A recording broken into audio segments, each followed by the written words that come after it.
Ngayong araw pala ay pumunta ako sa Philippines Embassy para magpa-verify ng aking kontrata. Ang address pala nito ay nasa Sabah Al Salim.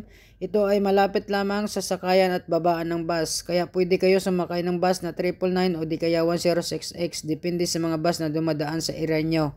At pag pasok nyo nga dito sa building ng Philippine Embassy ay makikita nyo ito agad yung front desk. Kumuha muna kayo dyan ng UA form, pilapan nyo yan.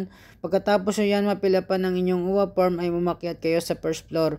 Doon ay i-review yan ng inyong mga requirements na dala-dala tulad ng taukiya, work permits, aka civil ID. Make sure na nakatranslate yan lahat sa English.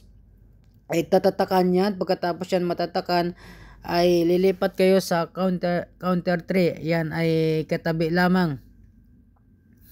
Magkatabi lamang yan ang mga counter at dyan ay magbabayad kayo ng 3KD roba. At pagkatapos nyo dyan magbayad sa counter 3 ay aakyat kayo sa second floor para magbayad ng inyong uwa.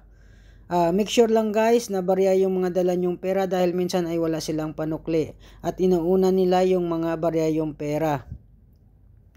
Yan guys ay mabilis lamang ang pagbabayad ng uwa at pagkatapos nyo guys magbayad ng uwa ay babalik kayo ulit dyan sa first floor para kunin nyo na ang inyong kontrata na mayroon ng mga stamp at iba pang mga requirements. Ayan guys ay nakadikit-dikit na yan guys at naka-ready na.